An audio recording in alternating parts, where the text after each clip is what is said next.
Hi. കഴിഞ്ഞ ദിവസം ഞാൻ ഈവോ ഫോക്സിൻ്റെ ഈ ഗെയിം കൺട്രോളറിൻ്റെ ഒരു വീഡിയോ ഇട്ടിരുന്നു യൂട്യൂബിൽ. സോ അതിന് വന്നൊരു കമൻറ്റാണ് ഈ കൺട്രോളർ കോൾ ഓഫ് ഡ്യൂട്ടിയിൽ വർക്ക് ചെയ്യും, കോൾ ഓഫ് ഡ്യൂട്ടി മൊബൈലിൽ വർക്ക് ചെയ്യുന്നു. ഞാനപ്പോൾ ചെക്ക് ചെയ്തിട്ടില്ലായിരുന്നു. ഇപ്പം ഞാൻ ചെക്ക് ചെയ്തു. സോ കോൾ ഓഫ് ഡ്യൂട്ടി മൊബൈലിൽ ഈ സാധനം വർക്ക് ചെയ്യുന്നുണ്ട്. അതുപോലെ ഞാൻ പബ്ജിയിൽ ചെക്ക് ചെയ്ത് നോക്കി, അതായത് BGMI ചെക്ക് ചെയ്ത് നോക്കി. BGMIൽ ഇത് വർക്ക് ചെയ്യുന്നില്ല. സോ അതിനുവേണ്ടി ആരും മേടിക്കാൻ പോകരുത്. പിന്നെ F1 റേസിംഗ് ഒരു ഗെയിം ട്രൈ ചെയ്ത് നോക്കി മൊബൈലിൽ, അതിൽ വർക്ക് ചെയ്യുന്നുണ്ടായിരുന്നു. ഞാൻ പിന്നെ അധികം ആൻഡ്രോയിഡ് ഗെയിമുകൾ ഇപ്പോൾ കളിക്കാറില്ല, അതുകൊണ്ട് ഞാൻ ഒത്തിരി ഗെയിമുകൾ ടെസ്റ്റ് ചെയ്യാൻ പറ്റിയില്ല. പക്ഷേ PC-യിൽ ഞാൻ ടെസ്റ്റ് ചെയ്ത ഒരുപാട് എല്ലാ ഗെയിമിലും വർക്ക് ചെയ്തിട്ടുണ്ട്. ഹിറ്റ്മാൻ, GTA 5, അതുപോലെ ഹോളോ നൈറ്റ്, സ്റ്റാർഡ്യൂ വാലി, ഇതിലൊക്കെ ഇത് വർക്ക് ചെയ്തിട്ടുണ്ട്.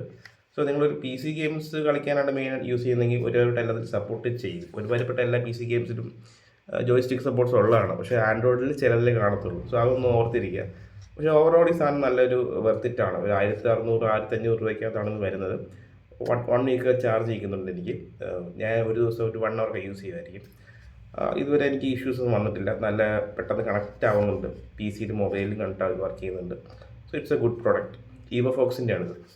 സോ ഇതിൻ്റെ ഒരു ഫുൾ വീഡിയോ കാണണമെങ്കിൽ, അൺബോക്സിങ് വീഡിയോ കാണണമെന്നുണ്ടെങ്കിൽ എൻ്റെ ചാനൽ കിടപ്പുണ്ട്, കയറി നോക്കുക. അപ്പോൾ ശരി, അത്രയേ ഉള്ളൂ. പിന്നെ എല്ലാവരും സ്റ്റീം മെഷീൻ്റെ വീഡിയോസ് കണ്ടിട്ടുണ്ട്. എന്താണ് അഭിപ്രായം? താഴെ കമൻറ്റ് ചെയ്യാം. അപ്പോൾ ശരി.